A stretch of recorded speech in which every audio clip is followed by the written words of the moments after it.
तुम्हारे पास 1 घंटे हैं तो बताओ। कुछ बातें करनी है इंडियन सिनेमा के बारे में, खासकर ट्रेलर्स के बारे में जो कल आया है। कई सारे ट्रेलर्स आए हैं कल को, सबके बारे में एक-एक करके बात करते हैं। शुरुआत ओ रोमियो से करते हैं, उसके बाद माया साहबा पे करेंगे, उसके बाद मूवी पेडनेकर की एक जो सीरीज़ आ रही है दल-दल, उस पे बात करेंगे। तो ओ रोमियो पे क्या बढ़िया लगा, बात करते हैं 1 आवर विथ ऑनेस्ट नीतीश में। विशाल भारद्वाज और शाहिद कपूर जब साथ आते हैं तो कुछ मैजिकल क्रिएट होता है। वैसा ही कुछ क्रिएट होता हुआ यहाँ भी दिख रहा है। कुछ मैजिकल क्रिएट हो रहा है, पर वो उतना इम्पैक्टफुल क्यों नहीं लग रहा है, इस बारे में बात करते हैं। क्योंकि ओ रोमियो में जो शाहिद कपूर का जो कैरेक्टर है वो काफ़ी वैसा लग रहा है जैसे उन्होंने पंजाब वाली मूवी में किया था। कौन सा मूवी थी वो? उड़ता पंजाब। उस मूवी के जो कैरेक्टर था उसके हिसाब से थोड़ा लग रहा है, थोड़ा उसका वो वाइब वो कैरी कर रहा है। पर ये कैरेक्टर काफ़ी मायनों में अलग है, थोड़ा प्रॉब्लमेटिक भी है, काफ़ी ज़्यादा प्रॉब्लमेटिक है। क्योंकि वो वाला कैरेक्टर इतना प्रॉब्लमेटिक नहीं था जितना प्रॉब्लमेटिक ये कैरेक्टर है। ये जिस तरह से लड़कियों से बात करता है, जिस तरह से मतलब एकदम ही डिमीनिंग वे में बात करता है, फिर उसे डेफिनेटली प्यार होगा। तो वो सारी चीज़ें जो कैरेक्टर के बारे में बताई गई है वो काफ़ी अलग है। इसके अलावा तृप्ति डिमरी का कैरेक्टर जो शायद एक रिवेंज लेने आई है और उसी की रिवेंज स्टोरी होने वाली है पूरी मूवी। जो ट्रेलर देख के ही पता चल रहा है कि एक रिवेंज स्टोरी होने वाली है, ना शाहिद कपूर की बल्कि तृप्ति डिमरी की। तृप्ति डिमरी के पति का मर्डर हो गया है, शायद ये स्टोरी होने वाली है। क्योंकि विक्रांत मैसी का जो कैरेक्टर है जो काफ़ी छोटे रोल में है, वो ही शायद उसका पति होने वाला है और ये उसी की स्टोरी होने वाली है। एक रिवेंज की स्टोरी होने वाली है जो वो इसका बदला लेने के लिए यहाँ पे आएगी शाहिद कपूर के पास और बोलेगी कि मुझे तुम्हारी मदद चाहिए किसी को मारने में। और यहाँ से कहानी शुरू होगा और शाहिद कपूर डेफिनेटली बोलेगा कि तुम क्या कर सकती हो मेरे लिए, एंड चीज़ें वैसे जाएगी। और वो चीज़ें जो दिखा रही है, जिस तरह से गालियों का यूज़ हुआ है, आप देखोगे ट्रेलर में काफ़ी कम जगह गालियों का यूज़ हुआ है। वो भी एक बात है, एक चीज़ बता रही है कि ओ रोमियो में जो गालियाँ हैं वो ठूँसी नहीं गई है। ये नहीं है कि विशाल भारद्वाज पूरी मूवी को गालियों के दम पे बेचने की कोशिश कर रहे हैं। वो गालियों के दम पे बेचने की कोशिश नहीं कर रहे हैं। जहाँ ज़रूरी है, जो कैरेक्टर जिस इमोशन के साथ आया है उस इमोशन में रहते हुए वो गालियाँ दे रहा है, जो अच्छी बात लगती है। जब गालियाँ या किसी चीज़ का कंटेंट में बहुत ज़्यादा मिसयूज़ होता है, बहुत ज़्यादा यूज़ किया जाता है, तब वो चुतियापा पसंद नहीं आता है। पर यहाँ वैसा कुछ दिख नहीं रहा है। गालियों का इस्तेमाल सही जगह हुआ है, सही तरीक़े से दिख रहा है। शायद मूवी में भी ऐसा हो तो मज़ा आ जाए कि गालियाँ कुछ ही जगह पे दिखे। ऐसा नहीं है कि गालियाँ-गालियाँ दिखा के ही पूरी तरीक़ा से मूवी को प्रमोट करने की कोशिश की जाए। वो काफ़ी स्टूपिड हो जाता है, क्योंकि वहाँ पे लगता है कि आप कुछ बेचने के लिए आपके पास था ही नहीं, आप इसी के ऊपर से बेचने की कोशिश कर रहे हो। तो वहाँ पे विशाल भारद्वाज खेल रहे हैं, अच्छा खेल रहे हैं। और जिस तरह से ये पूरी मूवी गई है, जितना बड़ा कास्टिंग है, नाना पाटेकर भी हैं और काफ़ी सारे कैरेक्टर्स हैं विक्रांत मैसी के अलावा ना, तो वो सारी चीज़ें बता रही है कि हाँ, फ़िल्म में कंटेंट है, फ़िल्म में कैरेक्टर्स हैं और फ़िल्म एक बिगर ऑडियंस को पसंद आ सकती है। पर वो बिगर ऑडियंस उतनी बड़ी नहीं है कि ये 100 करोड़ का बॉक्स ऑफिस कर जाए। इसका बॉक्स ऑफिस पोटेंशियल को देखो तो ये उतना बड़ा बॉक्स ऑफिस पोटेंशियल कैरी करता हुआ नहीं दिखता है। और ये विशाल भारद्वाज की हर मूवी के साथ है। वो एक पार्टिकुलर ऑडियंस को ही कैटर कर पाता है, एक पार्टिकुलर ऑडियंस को ही अच्छा लग पाता है। इवन अभी सिचुएशन चेंज हो चुकी है। अगर अभी कोई अच्छी मूवी अच्छा कलेक्शन कर सकती है, क्योंकि अगर वो पॉजिटिव वर्ड ऑफ माउथ मिल गया तो वो अच्छा कलेक्शन कर जाएगी। अभी तो ऐसा हो रहा है, पर देखते हैं वो चीज़ इस मूवी के साथ लागू होता है कि नहीं होता है। क्योंकि शाहिद कपूर का किस्मत कुछ ज़्यादा ही खराब चल रहा है, तो उस हिसाब से कह सकते हो कि मेबी ये कर जाए, मेबी ये वर्क ना करे। पर विशाल भारद्वाज और शाहिद कपूर एक अलग तरह का सिनेमा लेके आए हैं, एक बेहतरीन सिनेमा लेके आए हैं, इसमें कोई डाउट नहीं है। ट्रेलर इस चीज़ को एस्टेब्लिश कर दे रहा है। कैरेक्टर्स में जान फूँका गया है, हर जो सीन है वो एक वेट कैरी करता हुआ दिखता है, एक्शन भी वेट कैरी करता हुआ दिखता है। एक्शन को भी काफ़ी जो है ना ग्रुसम और ब्लडी बनाया गया है, पर ब्लडबाथ भी बहुत ज़्यादा नहीं है। मैं एकदम ही ब्लडबाथ नहीं दिखाया गया है। आप देखोगे तो वहाँ ब्लड शेड आपको दिखते हैं, जिस तरह से शाहिद कपूर लोगों को मार रहे हैं, पर पूरा ही ब्लड शेड में खेलते हुए भी नहीं दिख रहे हैं शायद विशाल भारद्वाज। वहाँ भी वो एक अच्छा टोन लेके चल रहे हैं कि जहाँ कुछ फ़िल्में होती हैं जैसे पूरा ही ब्लड शेड को दिखा के वो उसी के दम पे सेल करने की कोशिश करते हैं, गालियों के दम पे सेल करने की कोशिश करते हैं। दोनों ही चीज़ें विशाल भारद्वाज जी ने यहाँ नहीं किया। ये दोनों ही चीज़ें मुझे बहुत पसंद आई इस मूवी के ट्रेलर के बारे में, कि ये दोनों चीज़ें नहीं करते हुए दिख रहे हैं। इवन यहाँ पे कुछ चीज़ें हैं जो प्रॉब्लमेटिक है, उसके साथ भी वो बेचते हुए नहीं दिख रहे हैं, क्योंकि उस पे फ़ोकस नहीं कर रहे हैं। पूरा स्टोरी एक अच्छे वे में दिखा रहे हैं, अच्छे वे में कैरेक्टर्स को इंट्रोड्यूस कर रहे हैं। तो वो सारी चीज़ें जिस तरह से विशाल भारद्वाज ने शो किया, वो बता रहा है कि वो अपने विज़न को लेकर कितने क्लियर थे। वो नहीं चाह रहे थे कि किसी चीज़ के दम पे वो अपने कैरेक्टर्स को या स्टोरी को बेचेंगे। उनकी स्टोरी में एक डेप्थ होगा, एक चीज़ें होंगी जो उसके कैरेक्टर को एक डिफाइन करेगा कि वो कैरेक्टर किस तरह का है, कैसा है।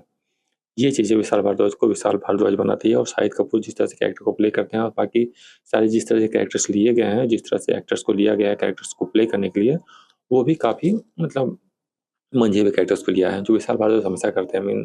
वो काफ़ी स्पेसिफिक होता है, कौन सा कैरेक्टर कौन एक्टर प्ले करेगा और उससे उसका बेस्ट निकलवाते हैं। ये सारे जो स्टोरी टेलर होते हैं, इस तरह के स्टोरी टेलर होने चाहिए और यही बॉलीवुड में कमी रहा है बहुत सालों से। मतलब ऐसे स्टोरी टेलर कम रहे हैं और ज़्यादातर डायरेक्टर रहे हैं जो किसी एक ट्रेंड पे खेलना चाहते हैं। तो यहाँ ट्रेंड पे खेलना बुरा बात नहीं है, थोड़ा ये भी खेल रहा है, पर यहाँ एक बात अच्छा है कि ये थोड़ा अच्छे वे में खेल रहा है। इसके अलावा फ़िल्म में जो बुरा लगा वो वही था, गाना। ट्रेलर में जो गाना था और जो आइटम सॉन्ग आ रहा है, वही लग रहा है कि फ़िल्म का पेसिंग को थोड़ा खराब कर सकता है। पर देखना ये है विशाल भारद्वाज उसे किस तरह से कैरी करते हैं। विशाल भारद्वाज की फ़िल्मों में देखो तो गाने होते हैं, बहुत बड़ा पार्ट होता है और आइटम सॉन्ग भी होते ही होते हैं। बीड़ी जलाले से लेके जितना भी तुम गाना सुन लो, उनकी मूवीज़ में ये होता है। तो काइंड ऑफ ये विशाल भारद्वाज का सिग्नेचर स्टाइल है भी। अगर तुमने विशाल भारद्वाज की कोई मूवी देखी है और तुम्हें पसंद आई है, तो तुमने उसके गाने को ही पसंद किया होगा क्योंकि उनके फ़िल्मों के गाने होते हैं, वाइल्ड जाते हैं, पार्टी सॉन्ग भी होता है, आइटम सॉन्ग भी होता है, सब होता है। तो वो एक रोमांटिक सॉन्ग भी रहेगा, वो सारी चीज़ें हैं। विशाल भारद्वाज का वो पोर्ट्रे है, बिना सॉन्ग के वो फ़िल्में नहीं बनेगी। डांस नंबर रहेगा ही रहेगा, कुछ ऐसा कुछ होगा ही होगा, वाइल्ड होगा गानों में भी। तो ये भी विशाल भारद्वाज का टेक्निकली एक ना वो स्टाइल है स्टोरी टेलिंग का, जो इस फ़िल्म में भी दिख रहा है। तो कहीं न कहीं पूरी तरीक़ा से एक विशाल भारद्वाज मूवी है। और जहाँ तक गालियों की बात है, तो किस मूवी में ओमकारा में उन्होंने गालियाँ दी थी, मादर जात कर दिया था, एग्ज़ैक्ट बोलने की जगह। वहाँ पे वो किया था, पर थोड़ा खेलने की कोशिश किया था सीबीएफसी के साथ, पर किया था उन्होंने। फिर उन्होंने देखा था कि हाँ, क्या गैप है, उसको खेलने की कोशिश किया था। उसके बाद सीबीएफसी भी थोड़ा ये हो गया था कि नहीं, हम ये भी क्लियर नहीं करेंगे, उस तरह से। तो पर वहाँ उन्होंने खेल लिया था, उस समय वो रिलीज़ हो गया था। तो गालियाँ विशाल भारद्वाज की फ़िल्मों में होता है और वो कोशिश किए हैं कभी पहले भी देने के लिए, पहले रिस्ट्रिक्शन या सीबीएफसी या सेंसरशिप के कारण नहीं कर पाए हों, पर होता हुआ है। तो ये भी उनका सिग्नेचर स्टाइल है, one of the signature style में से एक है। तो आप इसे नहीं कह सकते हो कि विशाल भारद्वाज अभी-अभी इस पे घुसे हैं, मगर तुम जेन ज़ी हो तो तुम्हें लगता हो कि वो अभी भी घुसे हैं इस पे, पर वो पहले से ही कर रहे हैं, काफ़ी पहले कर चुके हैं। सबसे पहले उन्होंने ही किया था, कह सकते हो। इस तरह का खेल जो ओमकारा में किया था, पहली बार वही हमने सुना था कि ओमकारा में मादरजात बोल दिया, तो वो हमें पता चला था वो क्या बोलने की कोशिश कर रहे हैं, पर लाइक ये था। और शायद गंगा जल में भी किया गया था ना, वो भी था, पता नहीं कौन पहले आया, पर शायद ओमकारा पहले आया था और फिर गंगा जल आया था। आई डोंट नो क्या टाइमलाइन है, पर यही कुछ ऐसा ही कुछ है। मुझे याद है शायद ओमकारा में पहली बार देखा था, तो गालियाँ था उसमें, बहुत सारा गालियाँ था। देखते हैं, मतलब कुछ अलग वे में उन लोगों ने दिया था। तो हाँ, विशाल भारद्वाज का ये पोर्ट्रेट रहा है, ये स्टोरी टेलिंग का तरीका रहा है। लेट्स सी वो इस स्टोरी टेलिंग को कितने अच्छे और कितने एक्सीलेंट वे में कैरी आउट करते हैं। और शाहिद कपूर का एक कमबैक मूवी भी है। मीन हो सकता है कमबैक मूवी हो, क्योंकि इधर विशाल शाहिद कपूर की फ़िल्म अच्छी नहीं गई है। ये और ये काफ़ी लोगों को एक कमबैक दिला सकता है, सिर्फ़ शाहिद कपूर को नहीं, विशाल भारद्वाज को भी, तृप्ति डिमरी को भी और बाकी सारे कैरेक्टर्स को भी, क्योंकि किसी का अभी कुछ दिनों से अच्छा टाइम चल नहीं रहा है। तृप्ति डिमरी का बच्चा भले अच्छा टाइम चल रहा है, पर उन्हें एज़ एन एक्टर प्रूव करने के लिए वो यहाँ आई है कि वो एज़ एन एक्टर कैसी है। क्योंकि एनिमल के पहले उन्होंने एक तरह की फ़िल्में की थी जो एज़ एन एक्टर वो खुद को प्रूव करती है। फिर वो एनिमल के बाद उनका जो रूट है थोड़ा अलग चल गया। इसके बाद विशाल भारद्वाज की इस फ़िल्म में प्रॉपर एक्टर वाला तृप्ति डिमरी हमें देखने को मिलेगा, जहाँ वो एक कैरेक्टर रोल प्ले कर रही है। एक तरह से वो एक ख़ास अच्छे मतलब जो क्रिंज वर्दी दिखाता उनका जो कुछ परफ़ॉर्मेंस था, वहाँ से वो अलग जाती हुई दिख रही है, जो एक अच्छी बात है। जहाँ वो तृप्ति डिमरी खुद को फिर से एक बार प्रूव करेगी और फिर से बिगर ऑडियंस के सामने प्रूव करेगी। तो ये एक अच्छी बात है उनके लिए। दूसरी तरफ ये शाहिद कपूर का कमबैक तो है ही, क्योंकि बैक टू बैक कई सारी फ़िल्में नहीं चली। शायद लास्ट फ़िल्म तो वही थी ना, आई मीन कबीर सिंह, वही जो ब्लॉकबस्टर हुई थी। उसके बाद तो कोई भी फ़िल्म चली ही नहीं, बैक टू बैक फ्लॉप ही आया और इधर तो पैंडेमिक के बाद पूरा फ्लॉप ही जा रहा है। तो देखना ये है कि ये फ़िल्म उन्हें वो कमबैक दिलाता है कि नहीं, जो वो कमबैक डिज़र्व करते हैं। इधर कौन-सी मूवी आई थी? वो रोबोट वाली, क्या नाम है उसका? जो भी है, तो वो भी मूवी चल गई थी, ठीक-ठाक चल गई थी, पर ऐसा कोई बहुत बड़ा जो बॉक्स ऑफिस रन होता है वो नहीं कर पाया था। ये वो करेगी कि नहीं करेगी, ये देखने वाला बात होगा। शायद ये कर जाए, शायद ये ना करे, पर अगर ये कर जाती है तो ये एक kind of comeback comeback film हो सकता है शाहिद कपूर के लिए, क्योंकि रणवीर सिंह के लिए जिस तरह का धुरंधर काम किया था, उस तरह से ये मूवी शाहिद कपूर के लिए काम कर सकती है। पर ये ऑडियंस को उतना एंगेज नहीं किया जितना सोचा जा रहा था। ऐसा लग रहा था कि ये भी एक पार्टिकुलर ऑडियंस को ही टारगेट कर रहा है, पार्टिकुलर ऑडियंस को ही पसंद आ रहा है। तो उस हिसाब से ये थोड़ी उस रूट में चल गई है। अब विशाल भारद्वाज का भी कमबैक हो जाएगा। विशाल भारद्वाज के लिए तो कभी नहीं बॉक्स ऑफिस रन के लिए जानी गई है, पर वो एक खास तरह के सिनेमा के लिए जानी गई है। पर मे भी यहाँ खुद को बॉक्स ऑफिस लेवल पे प्रूव कर दें, हू नोज़, कर सकते हैं। विशाल भारद्वाज की फिल्में चलें तो अच्छी बात है, क्योंकि एक अलग तरह का स्टोरी टेलिंग देते हैं, तो इस तरह का सिनेमा चलना चाहिए। कम से कम बॉलीवुड को इमेज तो खराब जो हुई है कि फालतू फिल्में बनाता है, वो तो अच्छी होगी। जब बिगर ऑडियंस जाएगी तब ना, वो भी तो फालतू फिल्में देख रही है। बॉर्डर 2 हाउसफुल जा रहा है अभी। उस तरह से जा रहा है, नॉस्टैल्जिया के नाम बिक रहा है। तो लेट्स सी क्या होता है और रोमियो का फेट। पर फिलहाल उतना बड़ा जाता हुआ नहीं दिख रहा है। इसके आगे बढ़े तो आते हैं माया साहब पे। ट्रेलर इसका भी इंटरेस्टिंग है। मीन काफ़ी एक कम बजट मूवी दिख रहा है। कम बजट मूवी है, एक ही प्लेस पे है, एक सिनेमा हॉल है जहाँ पे वो सारी चीज़ें हो रही है। सारा इवेंट उसी के आस-पास हो रहा है और वहीं पे कुछ कैरेक्टर्स हैं जिनके बीच एक कन्वर्सेशन है। वो कुछ ढूँढ रहे हैं, उनके बीच कॉन्फ्लिक्ट होगा, मारपीट होगा, जो भी होगा, वो सारी चीज़ें वहीं होने वाली है। वो उसी प्लेस पे होने वाली है। इसके अलावा फ़िल्म गोल्ड के बारे में है। मीन गोल्ड के हंट के बारे में, कि गोल्ड ढूँढना है। एक आदमी है जिसके पास करीब 40 किलो सोना था और वो भूल चुका है कि वो कहाँ रखा था। ऐसा सब कुछ सोचते हैं कि वो भूल चुका है, उसे सिनेमा हॉल में रखा है, हर कोई कभी न कभी उसे ढूँढने जाता है। इस बार भी वो जाता है, जावेद जाफ़री हैं जो वो कैरेक्टर हैं जो भूल चुके हैं कि सोना वो कहाँ रखे हैं। और ट्रेलर के अंत में बताया जाता है, जब जावेद जाफ़री बताते हैं कि मैं कभी भूला ही नहीं था कि मैं कहाँ रखा हूँ, क्या वो अलग उनका डायलॉग था, मैं पैराफ्रेज़ कर रहा हूँ। पर हाँ, ये भी इंटरेस्टिंग है कि उन्होंने जिस तरह से अंत में बोला, जिस तरह से शुरुआत में दिखाया जा रहा है कि इस आदमी को पता ही नहीं है कि कहाँ उसने सोना रखा है। एक कॉन्ट्राडिक्शन जो है वो काफ़ी अच्छा लगा कि वो ट्रेलर का सस्पेंस को बनाए हुए रखे हैं। ट्रेलर में बहुत कुछ बता भी नहीं रहे हैं और थोड़ा वो हिंट करके छोड़ दे रहे हैं। ख़ासकर ट्रेलर में बहुत कुछ बता देते हैं और राही अनिल बर्वे जिनकी मूवी वो हाइप नहीं क्रिएट कर पा रही है, इसके बावजूद वो चीज़ों को छुपा के रख रहे हैं, एक सिनेमा एक्सपीरियंस देने की कोशिश कर रहे हैं। वो अच्छा लगा राही अनिल बर्वे की तरफ से, इनका कॉन्फिडेंस अच्छा लगा। भले ये कॉन्फिडेंस बहुत अच्छे फ्रूटफुल वे में जाता हुआ नहीं दिख रहा है, पर अच्छा है कि वो कुछ सिनेमा प्रोवाइड करने की कोशिश कर रहे हैं। फिर से तुम्बाड़ जैसा हाल दिख रहा है, पर सिनेमा प्रोवाइड करेंगे इसमें कोई डाउट नहीं है। चाहे एनुअल बर्वे कर देते हैं, एक अच्छा सिनेमा प्रोवाइड कर देते हैं और इसका हर एक फ़िल्म फ्रेम जो है, जिस तरह से डार्क शेड में जा रहा है, जिस तरह से वो किया गया है, अच्छा है। आई मीन बिना गाने के शायद होगा, शायद मुझे नहीं लगता 2 घंटे से कम का भी हो सकता है मूवी, क्योंकि जिस तरह का ये दिख रहा है, जिस तरह का टोन है इस मूवी का, मुझे नहीं लगता 2 घंटे का टाइम लेगा ये। आराम से विदिन 2 आवर्स वाली मूवी होगी और एक स्पीड में चलेगी, एक पेस में चलेगी, एक सस्पेंस को कैरी करते हुए चलेगी, बहुत सारे गाने नहीं होंगे और मूवी अपना काम कर जाएगी। जो भी ऑडियंस देखने जाएगी मुझे नहीं लगता है वो ज़्यादा डिसअपॉइंट होगी और बहुत ज़्यादा ऑडियंस जाती हुई दिख नहीं रही है। अगर तुम बॉक्स ऑफिस पोटेंशियल को देखो, तो ये मूवी आई थिंक 20 करोड़ भी कमाती हुई नहीं दिख रही है। हो सकता है डबल डिजिट करोड़ भी ना कमाए, 10-12 करोड़ भी नहीं कमाए, ये भी पॉसिबल है। ये हो सकता है क्योंकि इस फ़िल्म का बजट कम है, पर ये कम बजट में भी उतना भी बॉक्स ऑफिस नहीं कर पाएगी और उसका इम्पैक्ट इसके कारण होगा। एक तो बॉर्डर 2 है, वो चल रही होगी, दूसरी तरफ मर्दानी 3 आ रही है, जो पूरा का पूरा स्क्रीन ले लेगी, क्योंकि एक तरफ बॉर्डर 2 लिया हुआ रहेगा, जो बचेगा वो स्क्रीन ले लेगा मर्दानी 3 और उसके बाद जो बचेगा, वो जाएगा इस मूवी के पास, माया सवार के पास, जो बहुत कम जाने वाला है बाय द वे। इसलिए हो सकता है कि जो बॉक्स ऑफिस है इसका बहुत कम जाए, बहुत जगह शायद रिलीज़ भी ना हो पाए प्रॉपर तरीक़े से। ये सारी चीज़ें हैं, इसलिए भी राय बार-बार बता रहे हैं कि मेरी फ़िल्म को सपोर्ट करो या शेयर करो ट्रेलर को, ये सब सारी चीज़ें वो ट्विटर में बोल रहे हैं। क्यों बोल रहे हैं? क्योंकि ऐसे इवेंट हुए हैं, इस तरह से चीज़ें चल रही होगी, उन्हें हो सकता है स्क्रीन ना मिल रहा हो, अभी से ही प्रॉब्लम शुरू हो गया हो, तो वो सोच रहे हैं कि अगर ज़्यादा शेयर किया जाए, ज़्यादा लोग इंटरेस्ट दिखाएं तो हो सकता है उन्हें ज़्यादा स्क्रीन दिया जाए, पर फिलहाल उनके लिए प्रॉब्लम हो सकती है, जो हो ही रही होगी। काइंड ऑफ जिस तरह से सिनेमा काम करता है, वो अच्छा सिनेमा से ज़्यादा अच्छा बॉक्स ऑफिस को प्रेफर करेगा, और अच्छा बॉक्स ऑफिस जो देगा वही। मर्दानी 3 थोड़ा बेटर बॉक्स ऑफिस दे सकता है, बहुत ज़्यादा नहीं पर थोड़ा बेटर बॉक्स ऑफिस देगा। मर्दानी 3 का भी बॉक्स ऑफिस बहुत अच्छा कभी नहीं रहा है। 20 करोड़ 22 करोड़ से बॉक्स ऑफिस कमाया है। पता नहीं ये सीरीज क्यों है, फ्रेंचाइज क्यों है। इसे फ्रेंचाइज इवेंचुअली नहीं होना चाहिए, मतलब वो अगर अलग नाम से भी आए ना तो भी एक बॉक्स ऑफिस कर जाएगी, हो सकता है बेटर कर जाए।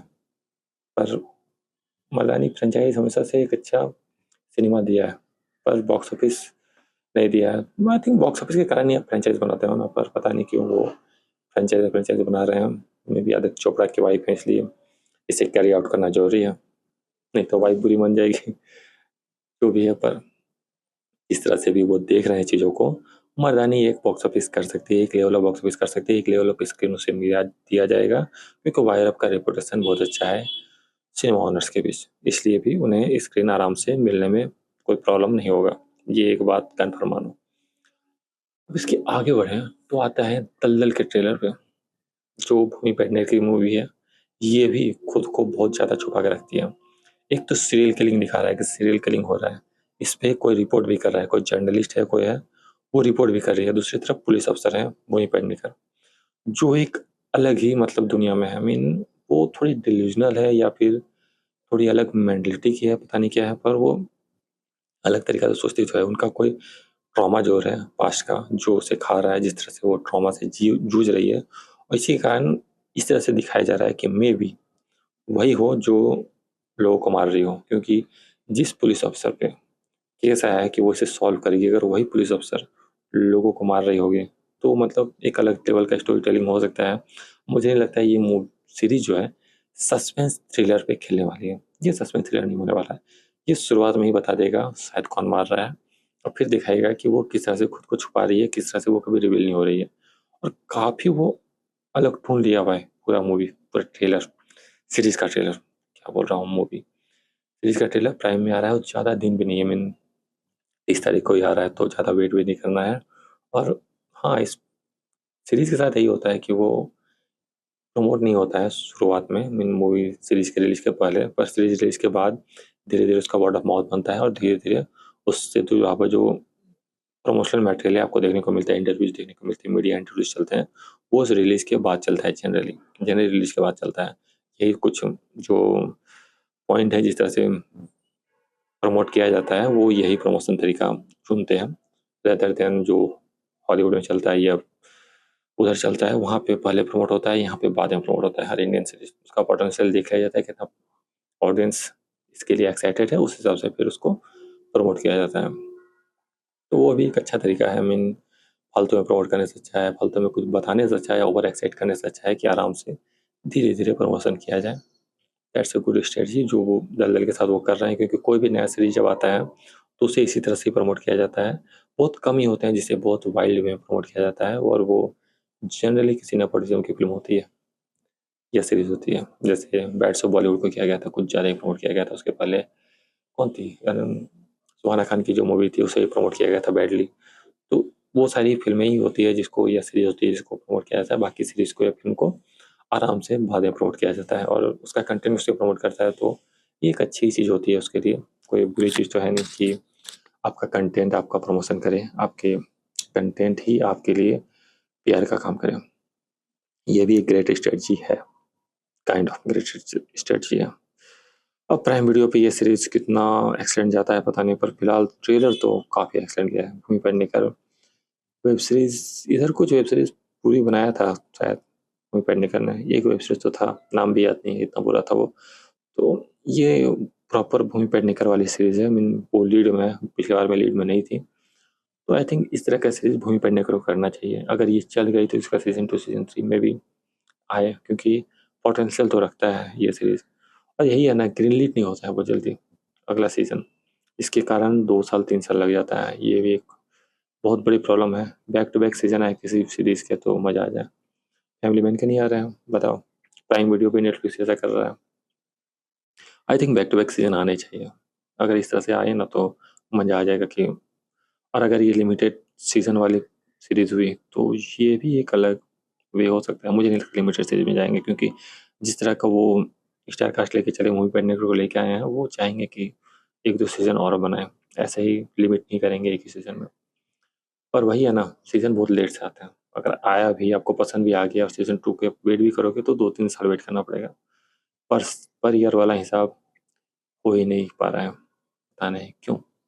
करना चाहिए उन्हें पर ईयर वाला हिसाब, थोड़े बेटर प्लान के साथ आना चाहिए। क्योंकि इंडिया में भी वो वैसी सीरीज़ बननी चाहिए यार जो पर ईयर आए, और कोई फालतू सीरीज़ होता है उसी को ही वो करते हैं मिस मैच टाइप, वो आ जाती है। बैक टू बैक सीज़न आते-आते 4-5 सीज़न में फिनाले भी आ जाता है, पूरा एकदम माहौल भी बन जाता है। पर ये सारी सीरीज़ जो है वो नहीं आती, शायद उसमें टाइम भी लगता है, क्योंकि एक प्लेस पे फोकस नहीं करता है, कई सारे प्लेस पे कई सारी कहानियाँ चल रही होती है, कई सारे इवेंट्स चल रहे होते हैं, तो उसके कारण भी थोड़ा आर्टिस्टिक भी जाते हैं डायरेक्टर इसमें, तो उसके कारण भी शायद टाइम लगता है। पर अगर ग्रीनलिट पहले हो जाए सीज़न 2 तो थोड़ा जल्दी आए सीरीज़ का नेक्स्ट सीज़न, वो है। पर ग्रीनलिट थोड़ा लेट होता है, इसके कारण भी प्रॉब्लम होता है इन सीरीज़ के साथ, क्योंकि अगर आप देखो ना कि सीज़न 3, सीज़न 2 कई-कई जो सीरीज़ हैं उसके बहुत पहले ग्रीनलिट हो गए हैं। इसके कारण वो आ रहे हैं, जैसे तुम डेयरडेविल बॉर्न अगेन देख लो, या फिर अभी वन पीस आ रही है वो देख लो। वो क्यों आ रहे हैं बैक टू बैक? क्योंकि उसका सीज़न 2, सीज़न 3 बहुत पहले ग्रीनलिट हो चुका है। अगर इस तरह से ग्रीनलिट हो जाए तब डायरेक्टर कॉन्फिडेंस के साथ जाएगा और सीरीज़ बनाएगा, तो वो यहाँ होता नहीं है। जनरली इंडियन वेब सीरीज़ के साथ होता नहीं है, तो that's a big problem for Indian web series. दल-दल वर्क करें और बैक टू बैक सीज़न आए, क्योंकि इतना अच्छा तो लग रहा है कि मैं ऐसे बैक टू बैक सीज़न में देखना चाहूँगा। ट्रेलर इतना कन्विंस कर रहा है, लेट्स सी सीरीज़ कितना कन्विंस करता है जब आता है 30 को। 30 को यही है, 1 आवर टू गो, 1 आवर आराम से डिस्कस करेंगे पूरे सीरीज़ को। प्राइम का सब्सक्रिप्शन लेना पड़ेगा फाइनली, क्योंकि अभी तो नेटफ्लिक्स का ही लिया हुआ है। नेटफ्लिक्स में कुछ आ नहीं रहा है, आ रहा है पर देख नहीं रहा हूँ, पता नहीं क्यों। कुछ-कुछ सीरीज़ आया है अभी तो, कौन-सा आया था? एक सीरीज़ आया था ना, मूवी था शायद वो, रीप, वो देखा नहीं मैंने, द रीप। पता नहीं, मन नहीं किया। उसका इंटरव्यू देख लिया कि वो एक ही चीज़ 2 बार 3 बार दोहरा रहे हैं, क्योंकि नेटफ्लिक्स आता है कि अगर लोगों का ध्यान ना भी हो तो उसे बताया जाए 4 बार 5 बार करके। वहीं तो मूड खराब हो गया कि यार इतना बेवकूफ़ समझ के मूवीज़ बनाया जा रहा है। और आई थिंक ये सबके साथ है। कई सारी मूवीज़ और सीरीज़ के साथ है, हमें पता नहीं चलता है, पर ये है। ये ओटीटी वाला जो चीज़ है वो है कि लोगों को डम्ब समझ रहे हैं या डम्ब बनाने की कोशिश हो रही है। टिकटॉक तो और रील और शॉर्ट्स तो बना ही रहा है, तो इसी डायरेक्शन में जा रहा है। अब पता नहीं सिनेमा किस तरह से डम्बिस्ट वे में जाएगा इन फ्यूचर, पर ऐसा लग रहा है कि डम्बिस्ट वे में जाने वाला है। एआई तो कर ही रहा है अभी। हाँ, एआई वाला जो बाल तानाजी का जो ट्रेलर है, कितना बेकार था ये। और ये करने वाले हैं, वो भी एक नहीं आने वाला है, बैक टू बैक आने वाला है। कई सारे ऐसे एआई ट्रेलर आने वाले हैं, कई सारी ऐसी एआई मूवी आने वाली है। ऐसा हो सकता है कि इस साल मंथली बेसिस पे या नेक्स्ट ईयर से मंथली बेसिस पे आपको ऐसे एआई मूवीज देखने को मिल जाए, वो भी थिएटर में, ओटीटी में भी नहीं, थिएटर में। ये लोग बैक टू बैक रिलीज करने वाले हैं। एक एआई का जो पूरा जो एक गेम चलने वाला है कि एआई एआई मूवी आने वाली है, और ये रियून करेगा, बहुत ज़्यादा मूड में रियून करेगा। बहुत जो अच्छा जो एनिमेटेड सीरीज आने वाली है ना, मूवी आने वाली है, उसके मूड को रियून करेगा। जो एक बन गया था नरसिम्हा मूवी से कि ओके कई सारे एनिमेटेड मूवीज आएगी अब आगे फ्यूचर में, उस चीज़ को ये रियून करेगा ये एआई वाला जो चीज़ है। क्योंकि कई लोगों को समझ नहीं आता है एआई वाले और एक प्रॉपर जो एनिमेटेड जो बनता है मूवी, उसमें कितना डिफरेंस होता है। तो वो एक मूड रियून करने वाला चीज़ हो गया है। देखना ये है कि बाल तानाजी कितना बुरा बॉक्स ऑफिस करता है। बॉक्स ऑफिस तो नहीं करेगा और बजट भी नहीं है, तो वो क्यों ही रिलीज कर रहे हैं, आई डोंट नो। एआई वाला फिल्म चला तो नहीं है, फिर भी बैक टू बैक आ रहे हैं। शायद पैसा कम लग रहा है, 1 करोड़ 1.5 करोड़ बन जा रहा है, या फिर पता नहीं क्या है, पर वो ला रहे हैं।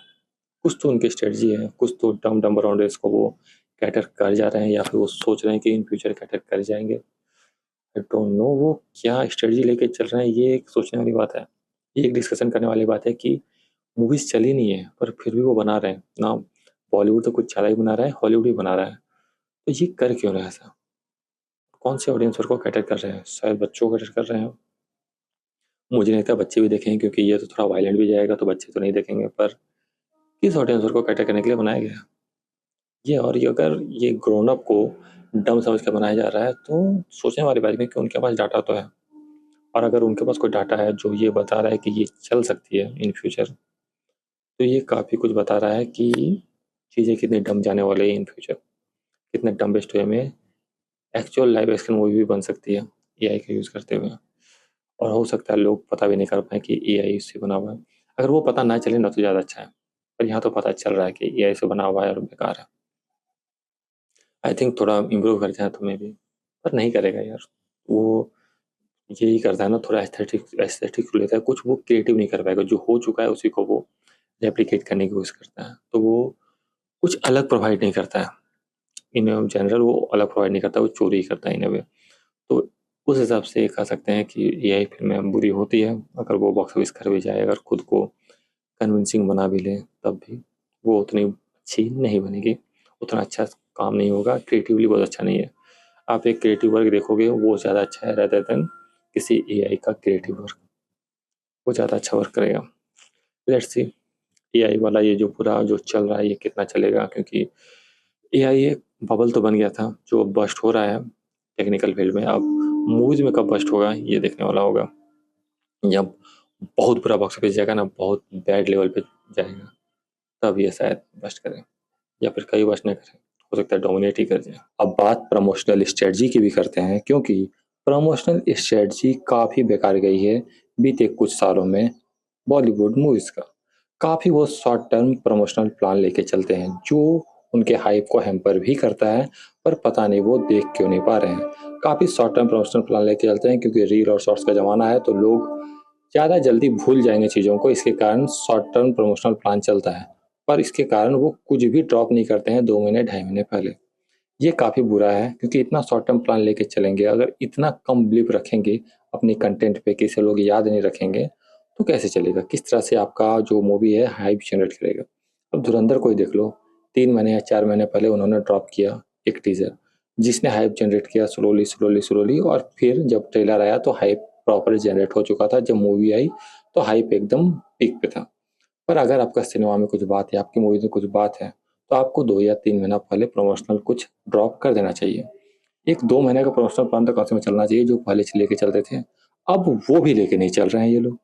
2 महीने का भी प्रमोशनल प्लान नहीं लेके चल रहे हैं, 8 वीक्स का ही प्रमोशनल प्लान नहीं है इनके पास। सिर्फ 4 वीक का या 3 वीक का प्रमोशनल प्लान रहता है, कभी कभी तो 3 वीक का भी रहता है, और वर्स्ट केस सिनेरियो 2 वीक भी रहता है। माया सभा शायद 3 वीक, शायद कि मतलब उसके पहले तो सिर्फ शायद पोस्टर आया था और कुछ नहीं आया था। तो इतना कम प्रमोशनल जो ये जो है पूरा प्रमोशनल लेके चल रहे हो, इतने कंपनी का प्रमोशनल प्लान लेके चलते हो, ये हैम्पर करता है, क्योंकि एक्साइट होने के लिए टाइम चाहिए। अगर कुछ कंटेंट पहले रिलीज हो जाए तो उसमें कंटेंट देखेंगे, फिर हाइप क्रिएट होगा, फिर वो सारी चीज़ें होंगी। अभी जैसे इसका टीजर देख लो ओरियो का, अच्छा लगा लोगों को, पर इसके बारे में बात करने के लिए ज़्यादा टाइम आपके पास है नहीं, ज़्यादा आप बात नहीं कर सकते हो क्योंकि सिर्फ 4 वीक पहले आया था।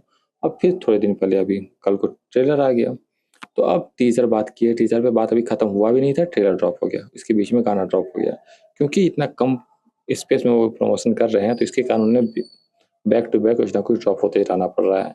इसके कारण किसी भी एक चीज़ पे डिस्कशन प्रॉपर वे में नहीं हो पा रहा है। एज ए यूट्यूबर हम लोग तो नहीं कर पा रहे हैं, और व्यूअर्स भी नहीं कर पा रहे हैं कि वो एक प्रॉपर प्रॉपर डिस्कशन दें, समझें, बात करें कि ओके ये मूवी ऐसी हो सकती है, इस मूवी का मूड ऐसा हो सकता है। कुछ बात करने के लिए है ही नहीं, क्योंकि कुछ दिन में मूवी रिलीज है तो उतना क्या ही बात करना, और इतना शॉर्ट टर्म हाइप जनरेट करने पे ज़्यादा इम्पैक्ट नहीं क्रिएट होता है। वही एक कारण है जो इन फिल्मों को हैम्पर कर रहा है। हो सकता है फिल्में आपकी बुरी हो, तो हो सकता है ना चले, पर एक्चुअल में आपको 2 महीने 2.5 महीने का प्रमोशनल प्लान लेके चलना चाहिए। थोड़ा बिलीफ रखना चाहिए अपने प्रोजेक्ट पे कि हाँ हम कर सकते हैं, हम डिलीवर कर सकते हैं। अगर इतना ही बिलीफ नहीं रखोगे तो क्या ही फिल्म बना रहे हो, क्यों ही थिएटर में रिलीज कर रहे हो, इतना बिग क्यों जा रहे हो? एक बिग प्रमोशनल प्लान अगर आप सेटअप नहीं कर सकते हो तो। ऊपर से सोशल मीडिया का ज़माना है, ज़्यादा तो करना भी नहीं है आपको, सिर्फ यूट्यूब में और रील में ऐसे अपलोड करना है, और फिर वो अगर अच्छी रही, अगर लोगों से कनेक्ट कर गया तो लोग उसे देखेंगे, लोग उसे शेयर करेंगे, पर एडिट्स बनेंगे ना तो वो सारी चीज़ें होगी, पर कहाँ है वो सारी चीज़ें, क्यों नहीं हो रही है? क्योंकि आपने एक शॉर्ट टर्म प्रमोशनल प्लान चुना है, जो हमेशा से ही चुन रहे हैं, और पता नहीं आने वाली फिल्मों के लिए भी यही प्लान रहेगा। अभी जैसे आवारापन 2 अप्रैल के शुरुआत में आने वाला है, पर अभी तक कुछ ड्रॉप नहीं हुआ। इस मामले में थोड़ा बहुत साउथ इंडिया सही है कि वो आराम से एक प्रॉपर टाइम पे प्रमोशनल इवेंट शुरू कर देते हैं और कुछ ना कुछ चीज़ें ड्रॉप करने शुरू कर देते हैं। वो एक अच्छा उनका लगता है कि वो ये ऐसा करते हैं। ऐसा कुछ प्लान बॉलीवुड को भी लेके चलना चाहिए। उनकी जो फ़िल्में फ्लॉप भी होती हैं ना, तो भी उसका भी एक प्रमोशनल प्लान सही होता है। ऐसा कुछ बॉलीवुड को लेके चलना चाहिए। आपकी फ़िल्में चले ना चले, मार्वल की फ़िल्में भी नहीं चलती है, पर 4 महीने का प्रमोशनल प्लान तो लेके चलते हैं, 3 महीने का प्रमोशनल प्लान तो लेके चलते हैं। डिस्कशन करने के लिए कुछ तो होता है। ये कुछ होना चाहिए, ये सारी चीज़ें होनी चाहिए कि आप एक बिग प्रमोशन प्लान लेके चलो, एक लेवल हिट करने की कोशिश करो। भले वो वर्क करे, ना करे, कनेक्ट करे, ना करे, आपके पास प्लानिंग तो होनी चाहिए। एक अच्छा फ़िल्म और एक अच्छा मार्केटिंग ही एक अच्छा बॉक्स ऑफिस देगा। आप सोचोगे कि कुछ हो जाए पब, और वो भी वर्ड ऑफ माउथ जो है, जो आप सोचते हो कि वो क्रिएट करेगा कुछ बज़, नहीं करेगा। अगर उसके बारे में डिस्कशन नहीं हो रहा है तो वो बज़ क्रिएट नहीं करेगा, क्योंकि एक मूवी रिलीज़ के पहले जब डिस्कशन शुरू होता है, तब लोगों में एक्साइटमेंट होती है। लोग सोचते हैं कि ओके, इसका रिव्यू देखते हैं, ये कैसी मूवी है, तब जाके कुछ बज़ क्रिएट होता है। क्योंकि एक एक्साइटमेंट भी होना चाहिए मूवी रिव्यू देखने के लिए, किसका मूवी रिव्यू देखना है, पता करना है ये कैसी मूवी है। कोई फ़िल्म पहले दिन 1 करोड़ कमाती है, फिर 10 करोड़ कमाती है, क्योंकि एक एक्साइटमेंट रहता है। पहले दिन भले ना देखने जाएँ, पर फिर मूवी रिव्यू का वेट करते हैं, फिर वो जाते हैं। तो रिव्यू के कारण एक्साइटमेंट तो रहता है, रिव्यू के लिए भी एक्साइटमेंट होना चाहिए, क्योंकि साल में 100 फ़िल्में आ रही है, सबका रिव्यू तो आप देखते नहीं हो, सबके रिव्यू के लिए एक्साइटेड रहते नहीं हो। कुछ ऐसी फ़िल्में होती है जिसके रिव्यू के लिए एक्साइटेड रहते हो, आप बोलते हो ओके, अगर ये फ़िल्म अच्छी रही तो शायद सैटरडे को चल जाऊँ या संडे को या मंडे को चल जाऊँ। तो वो चीज़ें जो हैं, वो जो डिस्कशन के लिए जो एक गैप छोड़ा हुआ रहता है, वो देना बहुत ज़रूरी है। जो बॉलीवुड मिस कर रहा है और शायद मिस करता रहेगा। इन ज़्यादातर फ़िल्में ऐसे ही आएगी, जो 3 हफ़्ते, 4 हफ़्ते, 2 हफ़्ते का प्रमोशनल प्लान लेके चलेगी और हैम्पर कर रहा है। आई डोंट नो वहाँ एमबीए वाले क्या, मतलब वही तो मार्केटिंग पूरा डिसाइड करते हैं, तो इसके कारण ये पूरा जो मैसअप है वो चल रहा है।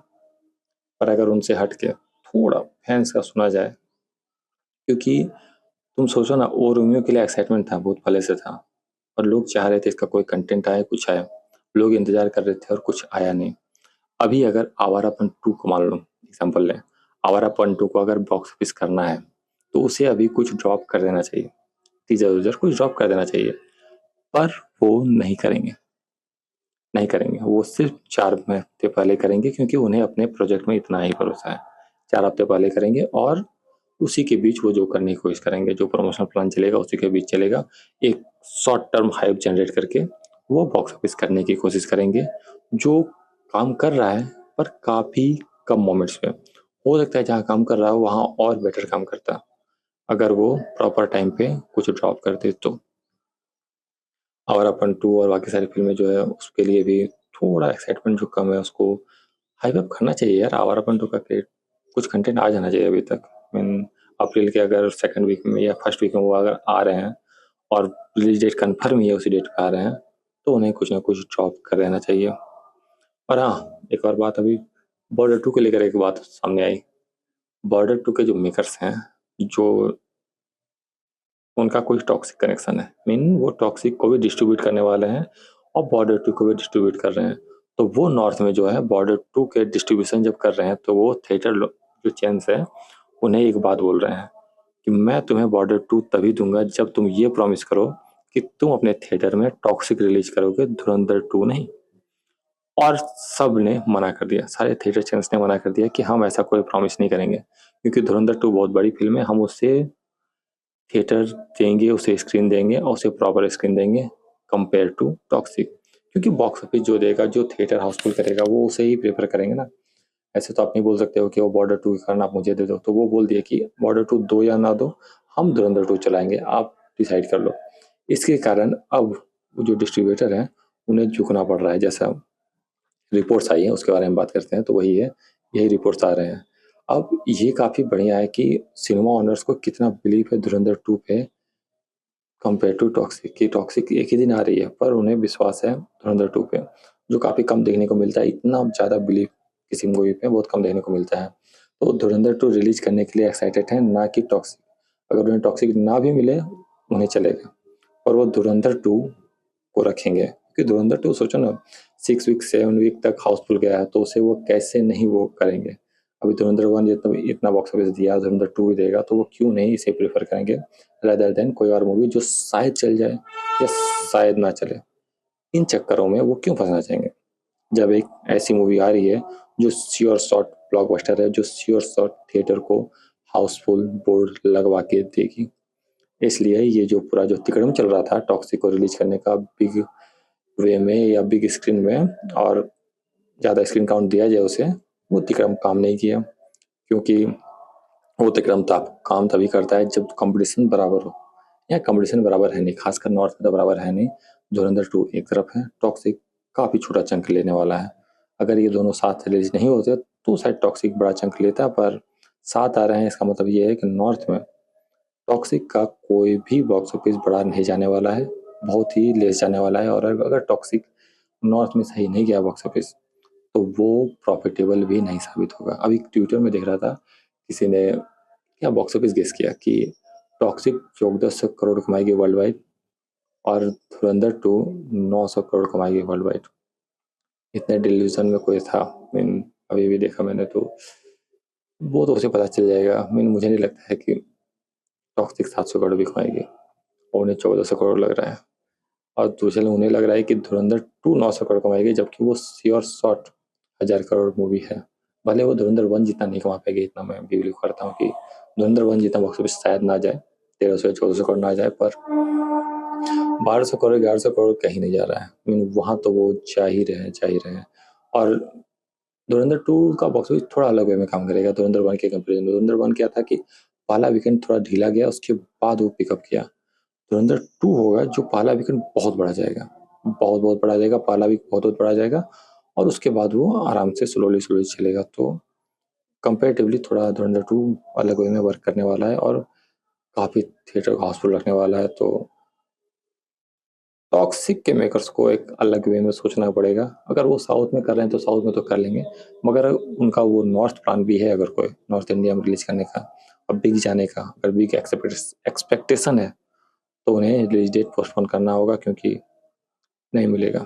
बहुत कम थिएटर मिलेंगे, शायद 400 या 500 मिले, उससे ज़्यादा नहीं मिलेगा।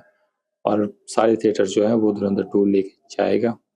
और जैसा थिएटर चेस ने अभी बोल दिया बॉर्डर 2 के वक्त, तो समझ रहे हो कि वो कितने श्योर हैं कि वो धुरंधर 2 ही लगाएंगे, कुछ और नहीं लगाएंगे। बिग फाइट देखने को मिलेगा स्क्रीन को लेकर। देखना ये है कि ये फाइट कितना टॉक्सिक जाता है। मज़ेदार होगा ये, क्योंकि लव एंड वार और टॉक्सिक आती ना तो 50-50 का रेशियो चल जाता। यहाँ नहीं जाएगा, मज़ेदार होगा क्योंकि स्क्रीन के लिए फाइट तो होगा। अभी से फाइट जब चल रहा है तो उस समय तो और बिग लेवल पे फाइट चलेगा स्क्रीन को लेकर। काफ़ी रिपोर्ट्स आएंगे, काफ़ी सारे रिपोर्ट्स आएंगे, और हो सकता है कि एडवांस बुकिंग काफ़ी लेट से शुरू हो टॉक्सिक का, और धुरंधर 2 का भी जो एडवांस बुकिंग काफ़ी लेट से शुरू हो। और धुरंधर 2 के बारे में एक और बात है कि वो कई सारे लैंग्वेज में रिलीज होगा। धुरंधर 2, धुरंधर 1 नहीं हुआ था, धुरंधर 2 कई सारे लैंग्वेज में रिलीज होगा, जो उसे एक अलग हाइप देगा। तो जो बॉक्स ऑफिस गया था, जो साउथ से बॉक्स ऑफिस नहीं आया था धुरंधर 1 का, वो भी आएगा। तो वहाँ फिर वो अलग लेवल पे खेल सकता है, अगर उस तरह से चल गया जिस तरह से सोचा जा रहा है धुरंधर 2 के बारे में साउथ में चलेगा, तो 1300 करोड़ तब वो क्रॉस कर सकता है अपने धुरंधर 1 के बॉक्स ऑफिस को। मतलब हिंदी में जितना कमाया उतना मुझे नहीं लगता करेगा। साउथ का जोड़ जाए तो ओवरऑल वर्ल्ड वाइड आराम से मे बी टॉप आगे बढ़ जाए, क्योंकि जवान, पठान के एनिमल का भी बॉक्स ऑफिस जो है उसमें बहुत बड़ा कंट्रीब्यूशन साउथ का बॉक्स ऑफिस का है, जो धुरंधर में नहीं था। धुरंधर सिर्फ हिंदी बेल्ट में बॉक्स ऑफिस किया है बहुत ज़्यादा, और हिंदी में ही कमाया है। और साउथ में भी हिंदी में रिलीज हुई थी, उसी में जो बॉक्स ऑफिस आया है डब्ड वर्जन नहीं किया गया था। लेट्स सी धुरंधर 2 कैसा वर्क करता है साउथ में, और कैसा कंपटीशन रहता है टॉक्सिक वर्सेस धुरंधर 2, क्योंकि नॉर्थ में तो वन साइड डोमिनेशन है, पर टॉक्सिक का रहते हुए धुरंधर 2 साउथ में क्या डोमिनेशन दिखाती है, ये देखने वाला बात होगा। और धुरंधर 2 के रहते हुए टॉक्सिक क्या डोमिनेशन दिखाता है नॉर्थ में, ये भी देखने वाला बात होगा। तुमको क्या लगता है, तुम किसके लिए एक्साइटेड रहोगे? बोलना जरूर, क्योंकि जो नए रिपोर्ट्स आ रहे हैं ये आते रहेंगे, स्क्रीन फाइट वाला रिपोर्ट्स आते रहेंगे, और इसमें डिस्कशन करना मज़ेदार होगा। कई सारे स्क्रीन फाइट पहले भी हुए हैं, तो उसका बात कभी और करेंगे, किसी और वीडियो में बात कर सकते हैं इसके बारे में डिटेल में। और एक और वीडियो जो 1 घंटे नहीं पहुंचा, पर एक दिन मैं 1 आवर विथ ऑनेस्ट नीतीश को 1 आवर का काउंटडाउन जरूर दूंगा। 1 आवर का जो वीडियो जरूर बनाऊंगा। पता नहीं कब बनेगा। टॉपिक्स ही कम खत्म हो जा रहे हैं। टॉपिक्स पे उतना ज़्यादा डिस्कस कर नहीं पा रहा हूँ मैं, जितना करना चाहिए, जिस वे में करना चाहिए। कितना ही डीप करूँगा, कितना ही रगड़ूंगा, कितना ही, मतलब एक टॉपिक है ना, उसको इतना ही बोला जा सकता है, इतना ही बात किया जा सकता है, उससे ज़्यादा क्या ही बात करूँगा मैं। तो वो प्रॉब्लम हो जा रही है। शायद आगे जब आएंगे तो कुछ और टॉपिक्स मिलेंगे, कुछ बड़े टॉपिक्स आएंगे, तब हो सकता है कि कुछ ज़्यादा बड़ा डिस्कशन कर सकूँ। फिलहाल के लिए मुश्किल लग रहा है, पर कोशिश रहेगी 1 आवर विद ऑनेस्टी जिस मकसद से शुरू हुआ है वहाँ तक पहुँचे। कभी तो पहुँचे, और जब पहुँचेगा तब उसके बाद बैक टू बैक मैं कर लूँगा। फिलहाल नहीं हो पा रहा है, सॉरी, पर फिलहाल 1 घंटे नहीं जा पा रहा हूँ। कोशिश रहेगी आगे जाने की। वैसे ये वीडियो अच्छा लगा। मैं सोचता था कि किस तरह का वीडियो मैं बनाऊँ, पर ये जो वीडियो मैं देखा कल, जब अपना वीडियो देख रहा था, तो मुझे लगा ये ठीक है। एक आराम से किसी टॉपिक पे बात करना इट्स बेटर। थोड़ा वॉइस जो है, बात करता हूँ जिस तरह से, उसे थोड़ा क्लियर वॉइस में बात करूँ तो ज़्यादा अच्छा रहेगा। पर उन सबको छोड़ के मुझे अच्छा लगा कि मैं जिस तरह से जा रहा हूँ, आई थिंक मैं इसी तरह का कंटेंट डिलीवर करना चाहूँगा। Long content, longest content. और एक वो भी है ना कि इस तरह कंटेंट आप आराम से लगा के और कोई काम करते हुए देख सकते हो, तो उस तरह का कंटेंट ये हो जाता है। उस तरह का कंटेंट बनाना चाहूँगा जिसपे काफ़ी सारी डिस्कशन हो, काफ़ी सारी चीज़ों के बारे में बात हो, और आराम से आप उसे सुने, कुछ भी करते हुए, या फिर पूरा ही डिटेल में बैठ के मोबाइल में सुने और देखें, जो भी प्रेफरेंस आपका हो। फिलहाल तो सब्सक्राइबर कम है, 62 से बढ़ नहीं रहा है, 64 जाता है, फिर 62 हो जाता है। जो भी है, लेट्स होप कि कुछ अच्छा जाए आगे, और कुछ अच्छा सब्सक्राइबर काउंट बढ़े, 1000 तक तो जाए कम से कम। और अगर 1 घंटे का जो ये जो लेके चल रहा हूँ, ये चल जाए अच्छा, तो 4000 आवर कंप्लीट करने में ज़्यादा प्रॉब्लम नहीं होगा। पर 1 घंटा अच्छी तरीके से बोलना और अच्छे एक कंटिन्यूटी के साथ बोलना बहुत मैटर करता है। एक बोलने का तरीका होता है, वो सीखना होगा। क्या तरीके से जाऊँ, ये तो समझ नहीं आता है। यार देखूंगा, आगे इम्प्रूव करने की कोशिश करूँगा, और रोज़ 1 घंटे बात करूँगा तो कुछ ना कुछ तो इम्प्रूव कर ही लूँगा। कुछ ना कुछ चीज़ें पता लग जाएगी खुद के बारे में कि क्या मैं कर सकता हूँ कंटेंट में, और किस तरह से अपने कंटेंट को मैं देख सकता हूँ, किस तरह से मैं खुद को रिप्रेजेंट कर सकता हूँ